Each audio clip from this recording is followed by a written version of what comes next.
Hello everyone, welcome to Dexter cam. आज हम लोग बात करने जा रहे हैं सॉल्व विद मी सीरीज में टॉप पीवाईक्यूज 2021 से 2024 में, और चैप्टर का नाम है केमिकल बॉन्डिंग। इससे पहले हम लोग एटॉमिक स्ट्रक्चर, मोल कॉन्सेप्ट और पीरियोडिक प्रॉपर्टीज कर चुके हैं, और सॉल्व विद मी सीरीज में हम लोग जीओसी तक कंप्लीट कर चुके हैं। अगला वीडियो हाइड्रोकार्बन होगा और इसमें अगला वीडियो अपना जीओसी होगा। तो हम लोग इन दोनों को करते रह रहे हैं। सब लोगों को काफी मदद हो रही होगी। बिल्कुल यार, आज जैकेट पहना हूं, ठंडी हो गई है ना यहाँ पे इधर। तो लाइक बटन जरूर क्लिक करना, सब्सक्राइब करना, और दोस्तों को भी सब्सक्राइब कराना यार, क्योंकि भला करने से ही भला होता है, ध्यान रखना। और मैं भी वही करने की कोशिश कर रहा हूँ तुम्हारा। तो हम लोग सवालों को देखेंगे, लगभग 30 सवाल इसमें हम लोग देखेंगे। तो all in all chemical bonding हम लोगों ने 80 सवाल कर लेंगे, तो जिससे काफी बैंडविड्थ कवर हो जाएगी, ठीक है ना। उसके अलावा भी अगर कोई डाउट आ रहा हो तो बिल्कुल कमेंट करो, I am here to answer you. सारे चैनल्स अवेलेबल हैं, टेलीग्राम से लेकर रेडिट तक, जहां जहां तुम कर सकते हो वहां वहां मेरे को मैसेज करो, ठीक है।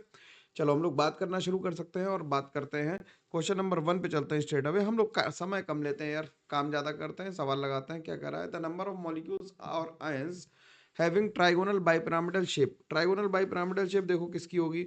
अब ट्राइगोनल बाइपिरामिडल के लिए अगर हम लिखें, ट्राइगोनल बाइपिरामिडल लिखें यहाँ पे, ट्राइगोनल बाइपिरामिडल अगर हम लिखें, ट्राइगोनल बाइपिरामिडल के लिए हमें स्टेरिक नंबर कितना चाहिए? स्टेरिक नंबर हमें 5 चाहिए। तो स्टेरिक नंबर 5 चाहिए। स्टेरिक नंबर क्या होता है? Number of lone pairs plus number of क्या होता है? सिग्मा बॉन्ड्स, ठीक। तो लोन पेयर और सिग्मा बॉन्ड के सम को हम क्या करें? स्टेरिक नंबर करें। तो अगर हम पी एफ 5 में देखें तो पी एफ 5 में कितने आ जाएंगे? पी एफ 5 में आ जाएंगे हमारे पास क्या, 5 लोन सिग्मा बॉन्ड आ गए और 0 लोन पेयर आया। तो यानी कि ये क्या हो गया? sp3d हो गया, यानी कि ये क्या हो गया? टीवीपी हो गया, ठीक है। इसी तरह से बी आर एफ 5 में देखोगे तो बी आर एफ 5 में कितने आ जाएंगे? 5 सिग्मा आ जाएगा और 1 लोन पेयर आ जाएगा। तो क्या आ जाएगा? sp3d2 आ जाएगा। तो ये ऑक्टाहेड्रल आ जाएगा। ऑक्टाहेड्रल ज्योमेट्री लिख रहा हूँ, शेप नहीं लिख रहा हूँ, है ना। ऑक्टाहेड्रल ज्योमेट्री आएगी, और जो शेप आएगी इसकी वो आ जाएगी क्या? Square pyramidal. क्या आ जाएगी? स्क्वायर पिरामिडल, ठीक। फिर PCl5 लिखोगे तो PCl5 तो बिल्कुल PF5 की तरह होगा, 5 सिग्मा 0 लोन पेयर। तो ये sp3d हो जाएगा, और क्या हो जाएगा? TVP हो जाएगा। आसानी से हो पा रहा है। अगला क्या कर रहा है? PTCl4 2 माइनस में जो हमारे पास ये कॉम्प्लेक्स कंपाउंड है, ये क्या है? ये कॉम्प्लेक्स है, और कॉम्प्लेक्स के लिए हाइब्रिडाइजेशन DsP2 आता है। जब हम लोग कोऑर्डिनेशन करेंगे तो इस बात को समझ लेंगे, है ना। और इसके लिए कैसी शेप आती है? स्क्वायर प्लेनर आती शेप, है ना। अब तो तुम लोगों को समझ में आता होगा ये भी, है ना। BRF3 में देखेंगे, BRF3 सॉरी BF3 है, मेरे को BRF3 दिखाई दिया, BF3 है। तो BF3 में तो क्या हो गया? स्टेरिक नंबर 3 आ गया। तो ये sp2 हो गया, तो ये ट्राइगोनल प्लेनर हो गया, ठीक है। जब भी सवाल लगाओ तो इतना सोच के, इतना लिख के लगाओ, 2 मिनट लगा दो, लेकिन सवाल को सही तरीके से करना सीखना जरूरी है। फिर है FeCO5। FeCO5 भी क्या है? FeCO5 में भी स्टेरिक नंबर क्या है? 5 आ जाएगा, 5 सिग्मा आ जाएंगे। और इसमें ये कैसा बनेगा? ये CO इसमें लिगैंड की तरह बिहेव करेगा, और ये इस तरह का बन जाएगा। तो ये भी टीवीपी है। तो टीवीपी कौन कौन से आ गए? 1 2 और 3 लोग टीवीपी आ गए। तो आंसर में इसका कितना लिख देंगे? 3 लिख देंगे। ट्राइगोनल बाइपिरामिडल कितनी चीजें आ गई? 3 आ गई। तो हम इसका आंसर क्या लिखेंगे? 3 लिखेंगे। यार सेल्फ अटेम्प्ट शीट से करना जरूरी है, उसके बाद इसे करना, ठीक है ना। अगला क्या कर रहा है? अगला कह रहा है arrange the bonds in the increasing order of ionic character in molecules. अब आयनिक करेक्टर मॉलिक्यूल्स में हम कैसे देखते हैं? आयनिक करेक्टर के लिए हम क्या देखते हैं? हम एक तो देखेंगे क्या, एक तो फजांस रूल चेक करेंगे, और दूसरा कोवेलेंट बॉन्ड चेक करेंगे। तो N2 में तो 3 बॉन्ड है, तो ये तो सबसे ज्यादा कोवेलेंट है। SO2 में बिल्कुल थोड़ी बहुत पोलैरिटी है, ये तो नॉन पोलर ही हो गया, ठीक। तो N2 हो गया, SO2 हो गया। अब ClF3 कैसा है? पोलर है। ClF3 भी कोवेलेंट बॉन्ड से बना है, पोलर है, ठीक है। K2O और LIF में, K2O और LIF में, LIF में और K2O में देखोगे तो K2O में क्या है? K प्लस है और O2 माइनस है, और Li में Li प्लस है और F माइनस है, ठीक। तो F माइनस का साइज छोटा है, तो ये इसमें क्या होगा? आयनिक करेक्टर मैक्सिमम होगा। आयनिक करेक्टर कैसा होगा? मैक्सिमम होगा। O2 माइनस का साइज बड़ा है, तो इसमें कोवेलेंट करेक्टर ज्यादा होगा। फजांस रूल क्या कहता है? फ्रॉम फजांस रूल हम क्या लिख सकते हैं? फ्रॉम फजांस रूल हम क्या लिख सकते हैं? फजांस रूल के हिसाब से हम ये लिख सकते हैं कि कैटाइन का साइज छोटा, एनाइन का साइज बड़ा, ज्यादा कोवेलेंट, क्या smaller cation and bigger A9 more covalent. अब ज्यादा कोवेलेंट होगा तो आयनिक कम होगा, तो आंसर इसका क्या देगा? 1 आ जाएगा आंसर। ठीक है, अगले सवाल पे चलते हैं। अगला क्या कर रहा है? The number of non polar molecules in the following is. तो पोलर कौन कौन है? एच एफ में तो डाइपोल मोमेंट ही दिख ही रहा है, ये डेल्टा प्लस है, ये डेल्टा माइनस है, तो ये पोलर है। H2O भी कैसा है? इस पे डेल्टा प्लस, इस पे डेल्टा माइनस आ गया, तो ये भी कैसा आ गया? पोलर आ गया। ऐसे इलेक्ट्रॉनिक्स की तरफ एरो लगा देंगे। ठीक है, SO2 भी कैसा आ गया? देखो जरा, SO2 भी कैसा आ गया? पोलर आ गया। हाइड्रोजन को देखो, हाइड्रोजन नॉन पोलर आ गया, कोई पोलरिटी नहीं। CO2 dipole moment cancel out हो जाएगा, तो नॉन पोलर आ गया। CH4 भी नॉन पोलर आ जाएगा, क्योंकि टेट्राहेड्रन है, टेट्राहेड्रन और सारे बॉन्ड्स कैसे हैं? इक्वली इंक्लाइंड है, तो नॉन पोलर आ गया। NH3 को देखो, NH3 में देखोगे तो क्या आ जाएगा? ये ऊपर की तरफ खींचेगा, तो ये क्या आ गया? ये पोलर आ गया। HCl तो डेल्टा माइनस और डेल्टा प्लस दिख ही रहा है, पोलर है। CHCl3 भी कैसा है? CHCl3 भी पोलर है।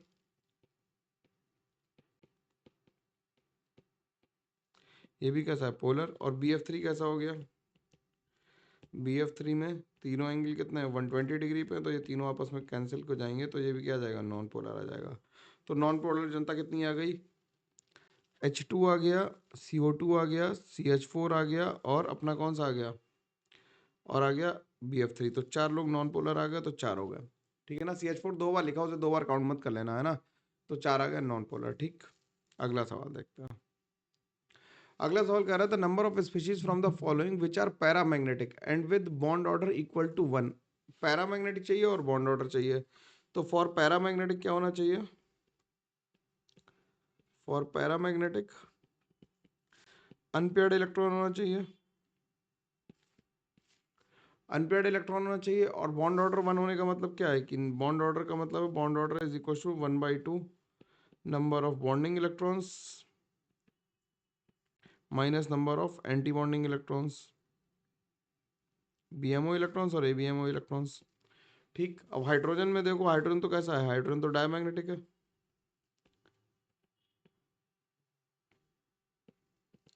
He2 प्लस कैसा है? He2 प्लस कैसा है? इसके पास कितने हैं? 3 इलेक्ट्रॉन्स है। 3 इलेक्ट्रॉन्स है, तो बॉन्ड ऑर्डर कितना आ गया इसका? अगर हम इलेक्ट्रॉनिक कॉन्फ़िगरेशन लिखेंगे तो क्या लिखेंगे? Sigma 1s2 sigma star 1s2, ये लिख देंगे। तो इसका बॉन्ड ऑर्डर कितना आ जाएगा? 1/2 इंटू 2 - 1, तो ये हाफ आ जाएगा। ये पैरामैग्नेटिक तो है, लेकिन बॉन्ड ऑर्डर 1 नहीं है इसमें। ठीक, ऐसे ही O2 प्लस को देखो, O2 प्लस में कितने आ गए? 15 इलेक्ट्रॉन आ गए, तो ये 15 इलेक्ट्रॉन है, तो ये पैरामैग्नेटिक है। और 15 इलेक्ट्रॉन्स के लिए हम लोग बॉन्ड ऑर्डर का फॉर्मूला क्या लिखते हैं? 1/2 10 - 5, यानी कि 2.5 हो गया।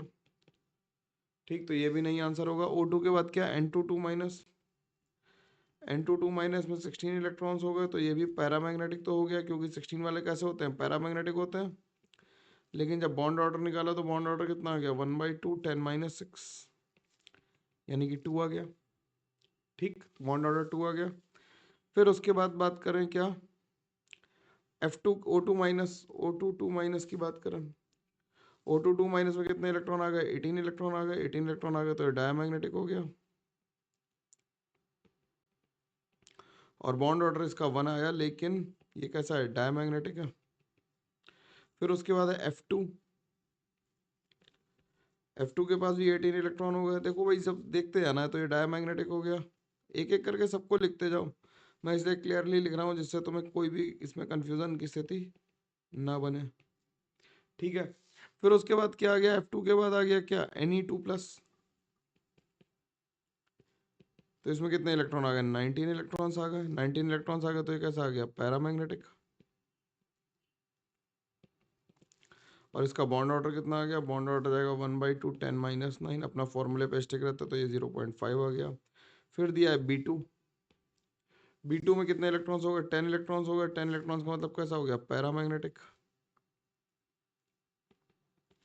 और बॉन्ड ऑर्डर जो आया वो आ गया 1/2 6-4 यानी कि 1। तो केवल एक ही ऐसा मिला B2 जो पैरामैग्नेटिक भी है और इसका बॉन्ड ऑर्डर भी कितना आ रहा है, 1 आ रहा है। तो आंसर इसका क्या लिख देंगे, आंसर इसका हम 1 लिखेंगे और केवल हाईलाइट करेंगे किसे, कि B2 ही ऐसा कर पाएगा केवल, ठीक है ना। जो प्लस है वो Ne2 पे लगा हुआ है ना, तो B2 ही ऐसा कर पाएगा। सही, सवाल समझ में आ गया बिल्कुल आसानी से, इसमें कोई दिक्कत मुश्किल समस्या परेशानी किसी को भी नहीं होनी चाहिए, ठीक। अगला सवाल देखो, अगला सवाल कह रहा है मॉलिक्यूल्स दिए हुए हैं और लिस्ट हमें दी हुई है, इसे हमें क्या मिलाना है, इसे मिला के बताना है कौन सा है। अब हमें पता है कि जो वाटर है वो तो बेंट होता है, वाटर जो है वो बेंट होता है, ये तो सबको पता है क्योंकि sp3 है, 2 सिग्मा बॉन्ड और 2 लोन पेयर, 2 लोन पेयर, तो ये कैसा हो जाएगा, बेंट हो जाएगा, ठीक। SF4 कैसा होता है, SF4 सीसो होता है, SF4 में क्या होता है, सीसो में क्या होता है, SF4 में क्या लिखेंगे, sp3d, तो इसमें 4 सिग्मा बॉन्ड और 1 लोन पेयर है। बिल्कुल कॉपी के लिखे हुए एग्जाम्पल है नोट्स वाले, बिल्कुल वही आ रहा है, ठीक है ना। तो ये सीसा हो गया। BrF5 अभी हम लोगों ने बताया था स्क्वायर पिरामिडल होगा, इसमें क्या होंगे, 5 सिग्मा बॉन्ड और 1 लोन पेयर। और हाइब्रिडाइजेशन क्या लिख देंगे, sp3d2। ClF3 कैसा आ जाएगा, टी शेप आ जाएगा, ClF3 का हाइब्रिडाइजेशन sp3d लिखेंगे। और ClF3 की जब हम शेप बनाते हैं तो इस बात का ध्यान रखते हैं कि कोई भी एंगल 90 डिग्री नहीं है, theta is not equal to 90 degree, T shape आएगा, ठीक। और BrF5 में भी क्या आ जाएगा, sp3d2 आंसर आ रहा है, लेकिन नो एंगल इज 90 डिग्री। तो एक एडिशनल इन्फॉर्मेशन है, ये भी बता दी तुम्हें। तो आंसर अब देख लो क्या आ रहा है, फर्स्ट का 4 आ रहा है, फर्स्ट का 4, सेकंड का 3, फिर 1 और 2, तो आंसर ए आ गया। आसानी से आ पाया, इसमें कोई दिक्कत किसी को भी नहीं आनी चाहिए, आसानी से लग जा रहे हैं सवाल, है ना, ज़्यादा मुश्किल है नहीं कुछ करना, ठीक। अगला सवाल देखो, अगला क्या कर रहा है, a diatomic molecule has dipole moment of 1.2 debye, if the bond distance is 1 angstrom then the fractional charge on each is, हमें बताना है कितना है, ये डैश डैश है और इसमें एसयूम बताना है। तो म्यू इज इक्वल टू आ गया 1.2 डिवाई, और हम लोग क्या जानते हैं ये किसके बराबर होगा, ये होगा Q इंटू डी के बराबर। तो 1.2 डिवाई को अगर हम ESU में कन्वर्ट करें, और कितने भले लोग हैं डिवाई और ESU में, रिलेशन भी दे दिया, तो 10⁻18 आ गया। क्यू की वैल्यू हमें कितनी दे रखी, क्यू की वैल्यू में निकाल लें, और ये हो गई डिस्टेंस होगी 10⁻8 सेंटीमीटर। तो क्यू की जो वैल्यू आ गई वो कितनी आ गई, क्यू की वैल्यू आ गई 1.2 इंटू 10⁻8 ESU, यानी कि लिखते हैं क्या, 0.12 इंटू 10⁻1, ये आ गया -10, 0.12 ये आ गई ESU, ठीक। सही ESU, ये ऐसा कर दें तो ये आ गई। तो इसका आंसर कितना आ गया, क्यू अगर हमें इंटीजर में राउंड ऑफ करना है तो 0 लिख देंगे, तो आंसर कितना आ जाएगा, 0 आ जाएगा इसका, ठीक है ना। ठीक है, आगे देखते हैं।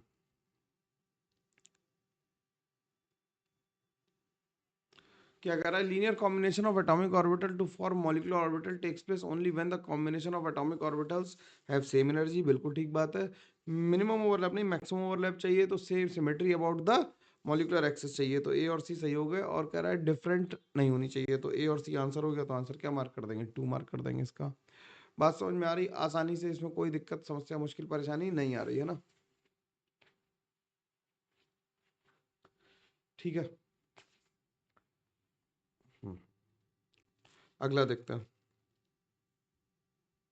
अगला क्या कर रहा है, the number of molecular species having 1 unpaired electron. अब 1 अनपेयर्ड इलेक्ट्रॉन कितने, तो O2 को देखो जरा, O2 का लिखेंगे sigma 1s2, sigma star 1s2, sigma 2s2, sigma star 2s2, ये तो भाई याद ही हो जाता है। फिर क्या आ जाता है, फिर आ जाएगा सिग्मा 2pz2, फिर आ जाएगा पाई 2px equals to pi 2py, 1+1 तो कितना होगा, 14 हो गया। और pi star 2px equals to pi star 2py, तो इसमें कितने इलेक्ट्रॉन्स होते हैं, 16 इलेक्ट्रॉन्स थे।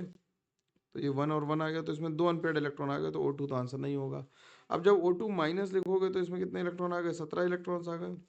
17 इलेक्ट्रॉन्स आ गए तो एक इलेक्ट्रॉन बढ़ जाएगा, तो इसमें ये 1 अनपेयर्ड आ जाएगा। बोलो, इसी ऊपर में एक इलेक्ट्रॉन बढ़ जाएगा तो ये 1 अनपेयर्ड आ जाएगा। और जब हम NO लिखेंगे तो NO में 15 इलेक्ट्रॉन्स हो गए, NO में 15 इलेक्ट्रॉन्स हो गए, तो इसमें भी क्या आ जाएगा, एक निकाल देंगे तो एक अनपेयर्ड इसमें भी बच जाएगा। ठीक, फिर उसके बाद क्या आ गया, NO के बाद क्या आया, NO के बाद आया CN माइनस। CN माइनस में कितने हो गए, 14 इलेक्ट्रॉन्स, तो इसमें तो कोई अनपेयर्ड नहीं, नो अनपेयर्ड, 14 इलेक्ट्रॉन्स आ गए। और O2 2 माइनस में कितने हो गए, 18 इलेक्ट्रॉन्स हो गए, तो इसमें नो अनपेयर्ड।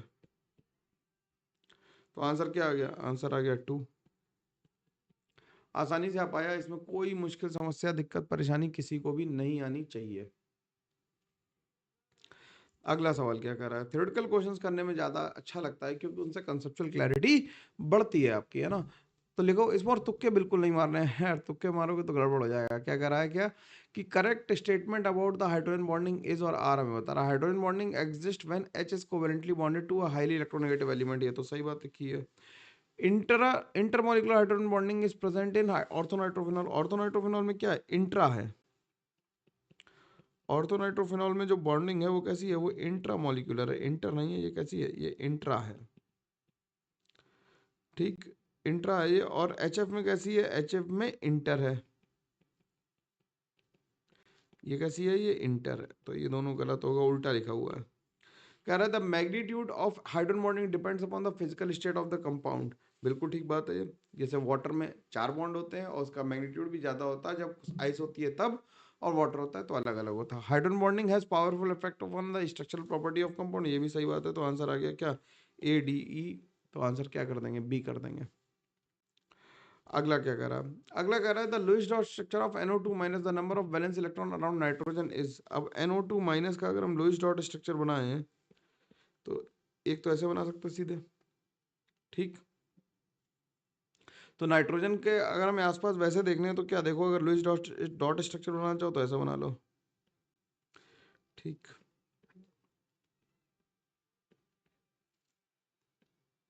इस पे माइनस आ जाएगा, ये न्यूट्रल हो जाएगा, और इस पे 2 इलेक्ट्रॉन आ जाएंगे। तो इसके अराउंड कितने इलेक्ट्रॉन हो गए, जो इसके अराउंड इलेक्ट्रॉन्स हैं वो टोटल कितने हो गए, 8 हो गए। तो 8 इलेक्ट्रॉन लिख दिया, ठीक है। लुईस तो ऑक्टेट ही कंप्लीट करवा रहा था। अगला सवाल देखो, अगला सवाल कह रहा है given below are the two statement, one is labelled as assertion and other is labelled as reason. कह रहा है NH3 and NF3 have pyramidal shape with a lone pair of electron और नाइट्रोजन एटम। बिल्कुल सही बात है कि NF3 और NH3 दोनों में से कुछ भी बनाओगे सेम ही तरीके का कंपाउंड बनेगा, ठीक। और कह रहा है कि in NH3 the orbital dipole due to lone pair of electron is in same direction. NH3 में लोन पेयर की वजह से सारे डायरेक्शन कैसे हैं, सेम है, बिल्कुल ठीक बात है। और कह रहा है कि रिजल्टिंग NF बॉन्ड पोलर, ठीक है।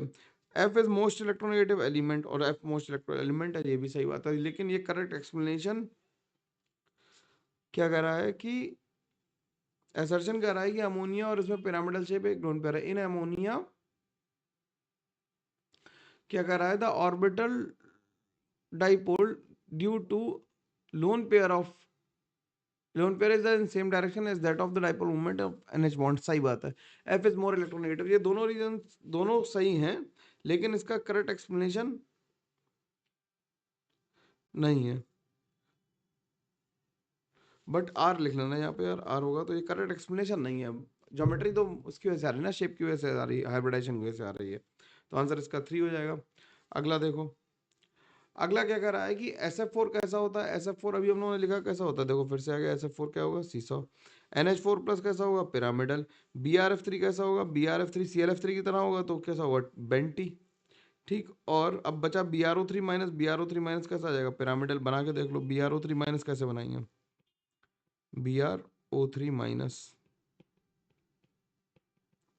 तो ये पिरामिडल बनेगा। तो ये क्या बन जाएगा, पिरामिडल बन जाएगा।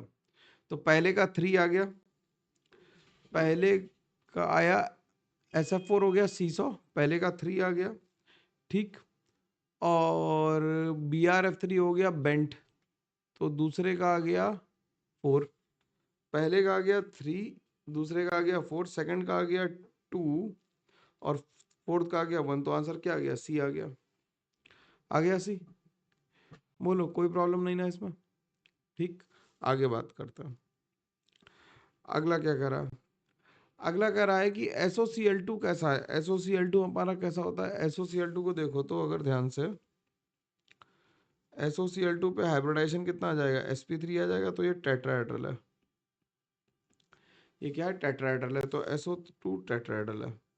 NO कैसा है? NO पैरामैग्नेटिक है। NO2 माइनस कैसा है?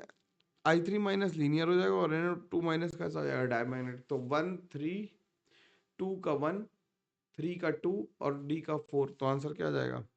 बी आ जाएगा। I3 माइनस कैसा होता है? लीनियर।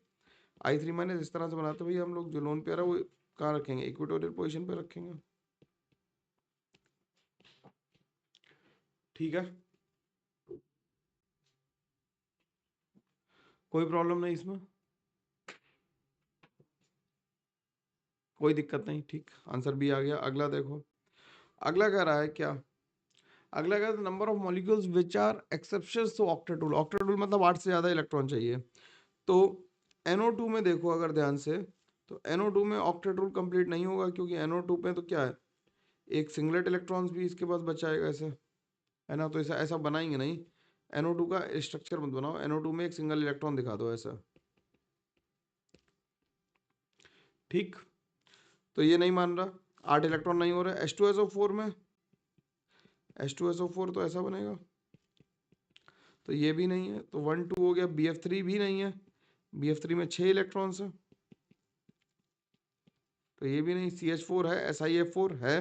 ClO2 में भी वैलेंसी ज़्यादा आ रही, तो ClO2 भी नहीं है। PCl5 भी नहीं है, BeF2 भी नहीं है, और इधर बाकी सब है। तो कितने हो गए टोटल? कितने हो गए? 3 और 3 6 हो गए। इन्हें कलर कर देते हैं कौन कौन से, ये तीनों और ये तीनों। ये तीनों दोनों कैसे पेयर हैं?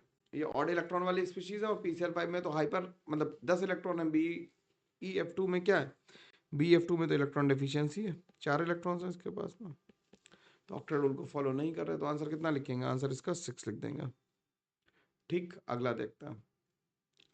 अगला कह रहा है कि when psi and psi b are the wave functions of atomic orbital, then psi star is represented by।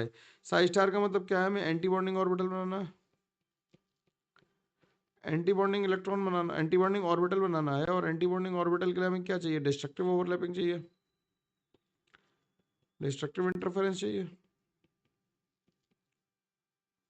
तो डिस्ट्रक्टिव इंटरफेरेंस क्या है? साई ए माइनस साई बी के बराबर है,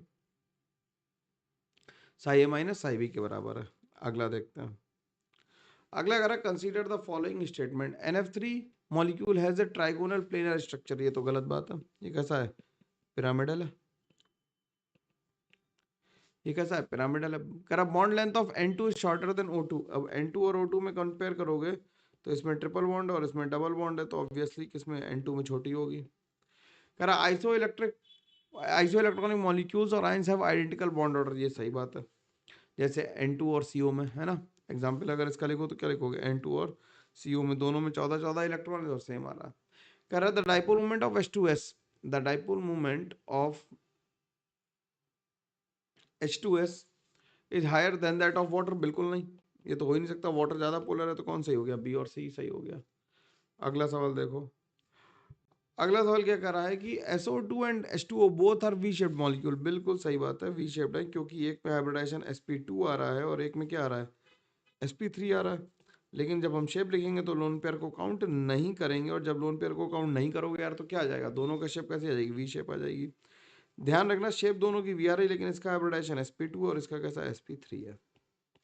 तो पहला स्टेटमेंट सही है। The bond angle is SO2 is less than that of water. ये बिल्कुल गलत बात है, क्योंकि ये sp2 है तो ये लेस देन 120 होगा, और इसमें तो 104 है, तो ये काफी छोटा है ना।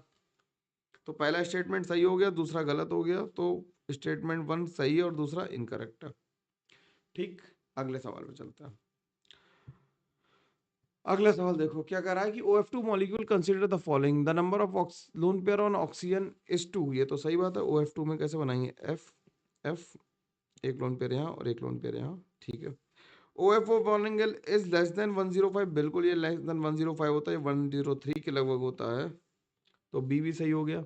कह रहा था oxidation number of oxygen is -2, नहीं, ऑक्सीडेशन नंबर ऑक्सीजन की कितनी है, +2 है, तो ये गलत हो गया। बेंड शेप मॉलिक्यूल है, बिल्कुल है। मॉलिक्यूलर ज्योमेट्री लीनियर नहीं है, तो ए बी डी आंसर आ गया, तो A B D answer mark कर देंगे। ठीक है, सिंपल है। देखो तुम्हें स्ट्रक्चर्स पता होने चाहिए तो ये सवाल आसानी से लगाए जा सकते हैं, इनमें कोई बट किंतु परंतु नहीं बचेगा। ठीक है ना। अगला कह रहा है, अगला क्या, the compound which does not exist. अब डज नॉट एग्जिस्ट वाले बहुत मेमोरी बेस होते हैं, इंपॉर्टेंट होते हैं, और ध्यान रखेंगे इसे कि Na O2 आएगा, क्योंकि जो सुपर ऑक्साइड है वो लिथियम और सोडियम नहीं बना पाते छोटे साइज की वजह से। देखो super oxides of lithium and sodium does not exist, ठीक, ड्यू टू स्मॉल साइज। ये हम लोगों ने बात की है एस ब्लॉक में, प्लस में मैंने पढ़ाया, वहां पे ये कर रखा है। ठीक है ना। चलो आगे बात करते हैं। अगला क्या कह रहा है, अगला कह रहा है the number of bend shaped molecules in the following. अब बेंड शेप देखना तो N3 माइनस देखना जरा, N3 माइनस तो लीनियर, NO2 माइनस बेंट है,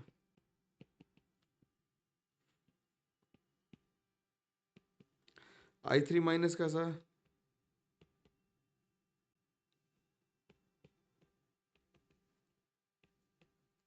I3 माइनस कैसा आया, ये लीनियर आ गया। O3 कैसा है, O3 बेंट है, ये ऐसे ऐसे ही बना सकते हो, O3 बेंट है और SO2 बेंट है, तो कितने लोग बेंट आ गए, 3 आ गए। अगला सवाल क्या कर रहा है, the number of species of from the following which have square pyramidal geometry. अब स्क्वायर पिरामिडल ज्योमेट्री के लिए क्या चाहिए, 5 सिग्मा बॉन्ड चाहिए और एक लोन पेयर चाहिए, है ना।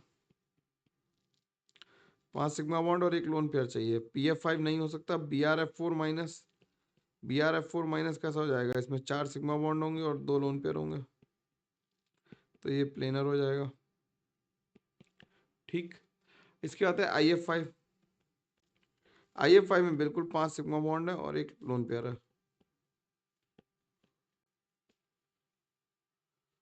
ठीक, फिर BrF5 भी सेम हो जाएगा। XeOF4 भी देखो जरा,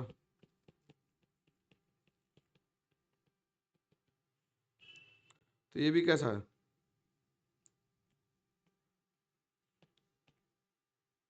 स्क्वायर प्लेनर है।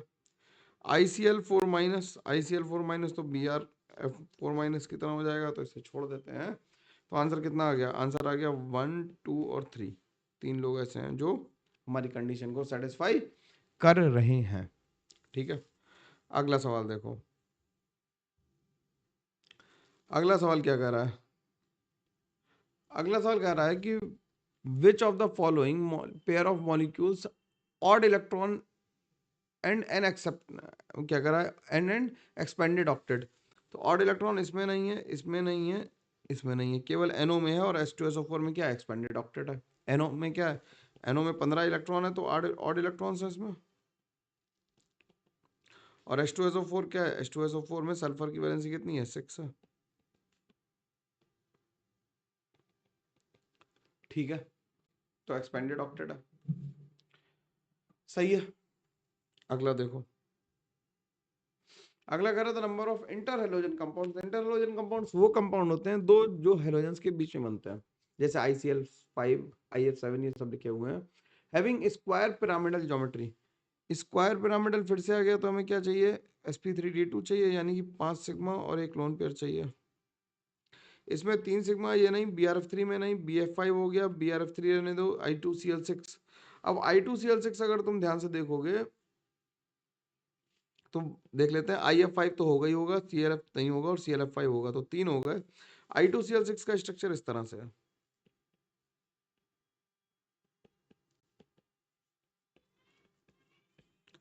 ठीक, तो आंसर कितना आ जाएगा, आंसर इसका 3 आ जाएगा। कौन कौन आ गया, हाईलाइट कर दे, BrF5, तसल्ली से करा, आंसर सही आ गया, ज्यादा दिमाग लाने की जरूरत नहीं पड़ी।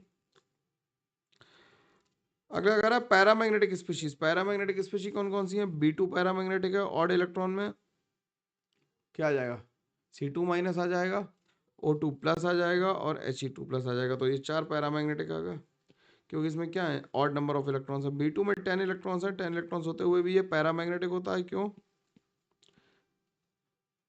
क्योंकि हम लोगों ने एक्सेप्शन की तरह याद किया था कि 10 और 16 वाले कैसे होते हैं, पैरामैग्नेटिक होते हैं। बाकी सब में क्या है, ऑड इलेक्ट्रॉन्स देख लेना, odd number of electrons.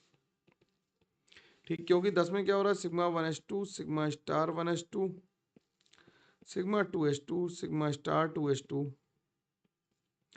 Pi 2px equals to pi 2py लिखते हैं। तो ये 1 आ गया, इधर भी 1 आ गया। ठीक है, अगला देखो। तो आंसर क्या आ गया? आंसर इसका कितना लिखा? आंसर अपन ने 4 लिख दिया इसका। ठीक, अगला देखो। अगली ये इंपॉर्टेंट रिएक्शन है तो जो 2022 में पूछी गई, उसके बाद एडवांस में भी बिल्कुल ऐसा ही सवाल आया। कह रहा है geometry around the boron in the compound B form by the following reaction. तो रिएक्शन लिख देते हैं। ट्वाइस BF3 की रिएक्शन जब NaS से होगी, 6 NaS से 450 डिग्री सेंटीग्रेड तक, तो इससे क्या बन जाएगा यार? ये एक रिएक्शन नीचे लिखी हुई है ना, ये गलती से यहाँ लिख गई, इसे यहाँ लिख लो, A plus NMe3 gives B। ठीक, ये नीचे लिखी गलती से, मेरे से हो गया गलती। तो इससे बन गया 6 NaF, टाइपिंग मिस्टेक है, उसे इग्नोर कर देना है ना। और B2S6 बना। B2S6 क्या है? डाइबोरेन है। और डाइबोरेन की रिएक्शन जब हम कराते हैं किससे, टर्शरी अमीन से कराते हैं, NMe3 से, तो ये क्या करता है, ये एडक्ट बना देता BH3.NH3 होल ट्वाइस NMe3। ठीक, और ये कैसा है? इसमें ये टेट्राहेड्रल है, तो इसमें ये बना A और ये रहा A, और A की रिएक्शन कराई तो बन गया B।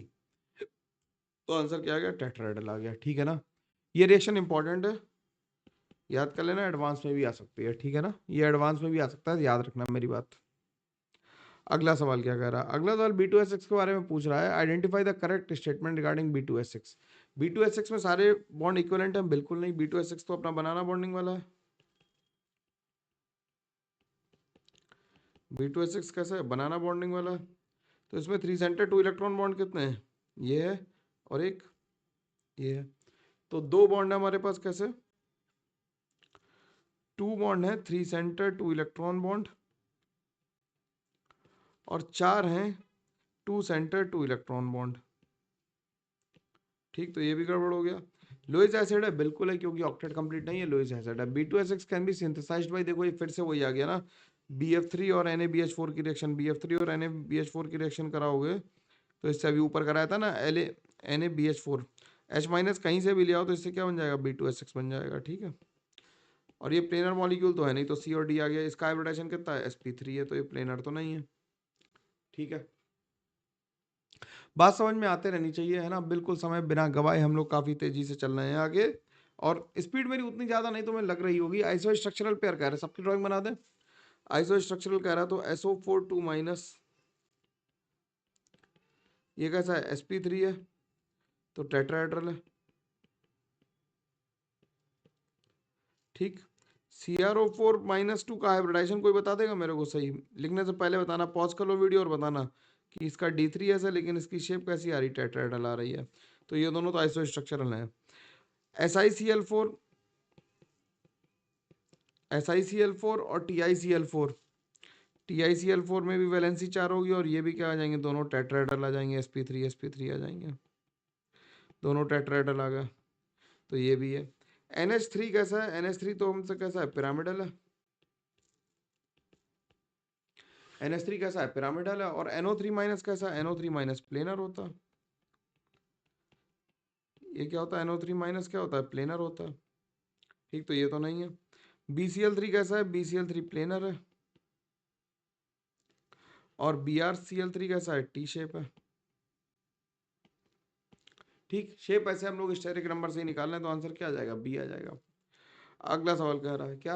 According to molecular orbital theory the species having species among the following that does not exist. Exist ना करने के लिए क्या होगा कि for a specie, for a species not to exist, bond order should be equal to कितना होना चाहिए? 0। तो Be2 का निकाल लो। Be2 का कितना आ गया? Be2 का आ गया 1/2। टोटल इलेक्ट्रॉन कितना हो गया? 8। तो 1/2 हो गया बॉन्ड ऑर्डर। 4 - 4 यानी कि 0 आ गया, तो Be2 एग्जिस्ट नहीं कर रहा। He2- का निकालोगे तो He2- में कितने इलेक्ट्रॉन्स आ गए? 5 आ गए, तो बॉन्ड ऑर्डर कितना आ जाएगा? 1/2। कैसे लिखेंगे इसका configuration? Sigma 1s2, sigma star 1s2 और सिग्मा 2s1। तो ये हो गएंगे 3 - 2 यानी कि 0.5 आ गया। ऐसे O2- का कितना आ जाएगा? 18 इलेक्ट्रॉन्स है, तो इसका आंसर आ जाएगा 1। और He2+ में 3 इलेक्ट्रॉन्स है, तो इसका आंसर आ जाएगा 0.5। ठीक है, अब जब दोनों में He2+ और He2- में दोनों में बॉन्ड ऑर्डर कितना आ रहा है? 0.5 आ रहा है। तो इन दोनों में ज्यादा स्टेबल कौन सा होगा? कि if bond order is same, if bond order is same, then that species will be more stable, which has lesser number of ये एक्स्ट्रा इंफॉर्मेशन है, lesser number of anti bonding electrons. ठीक, answer तो आ गया। अगला क्या करा? विच of the following species have unequal bond length. Unequal bond length किस में होगी, ये हमें पहचानना है। तो अनइक्वल बॉन्ड लेंथ के लिए देखो, क्या ये तो sp3 है, sp3 में तो कोई पंगा नहीं। अनइक्वल बॉन्ड लेंथ के लिए हमें क्या चाहिए? ज्योमेट्री कैसे चाहिए? टीवीपी चाहिए, टीवीपी चाहिए। अब SF4 कैसा होगा? SF4 में एक्सियल और इक्वेटोरियल दोनों बॉन्ड होंगे, बोलो। SF4 में एक्सियल और इक्वेटोरियल दोनों तरह के बॉन्ड होंगे, और एक्सियल इक्वेटोरियल दोनों तरह के बॉन्ड होंगे, इसका मतलब क्या हो जाएंगे? ये अनइक्वल आ जाएगा। ठीक, BF4- sp3 हो गया, तो इसमें तो कोई पंगा ही नहीं। और ये स्क्वायर प्लेनर आ गया, तो ये भी सब प्लेन में ही है, तो कोई दिक्कत की बात नहीं है। इन्वायरमेंट सेम है, तो कोई टेंशन की बात नहीं। इन्वायरमेंट अलग होगा, तो आंसर हमारा क्या जाएगा? अनइक्वल आएगा। अगला क्या कह रहा है? ये इंपॉर्टेंट क्वेश्चन है। अगला कह रहा है the interaction energy of London forces between the two particles proportional to r⁻⁴ where r is the distance. तो क्या होती है? इंटरेक्शन एनर्जी जो होती है वो इनवर्सली प्रोपोर्शनल होती है r⁻6 के। तो r⁻⁻6 आ जाएगा, तो आंसर हम क्या लिखेंगे? -6 लिखेंगे। ये ध्यान रखना, हाइड्रोजन बॉन्डिंग की ढूंढ के रखना, हाइड्रोजन बॉन्डिंग की, डाइपोल डाइपोल इंटरेक्शन की, आयन डाइपोल इंटरेक्शन की, इन सबके एक r किस पे वेरी कर रहा है, ये ढूंढ के रखना तुम्हारा काम है। तो हम लोग यहीं तक क्वेश्चन करते हैं। सारे क्वेश्चन उन्होंने किए बढ़िया तरीके से, और होपफुली तुम्हें अच्छे भी लग रहे होंगे। तो हम लोग अगली क्लास में मिलेंगे, तो हम लोग बात करेंगे आगे जीओसी के टॉप PYQs की। तब तक के लिए thank you very much, take care, bye bye. और यार याद रखना कि चैनल को लाइक शेयर सब्सक्राइब करते रहना है। ग्रोथ हमारी बहुत ज़्यादा चाहिए, तभी हम लोग इंथू में रह पाएंगे, है ना। और इंथू में रह पाएंगे नहीं तो फिर मैं मतलब मेरे को कुछ ना कुछ और करना पड़ेगा ना अदरवाइज। इसलिए तुम्हारी सपोर्ट की बहुत बहुत बहुत ज़रूरत है ना। प्लीज़ लाइक शेयर सब्सक्राइब कर देना, और दोस्तों को जरूर बताना, जूनियर्स को बताओ, सबको बताओ। ठीक है, चलो बाय बाय, टेक केयर।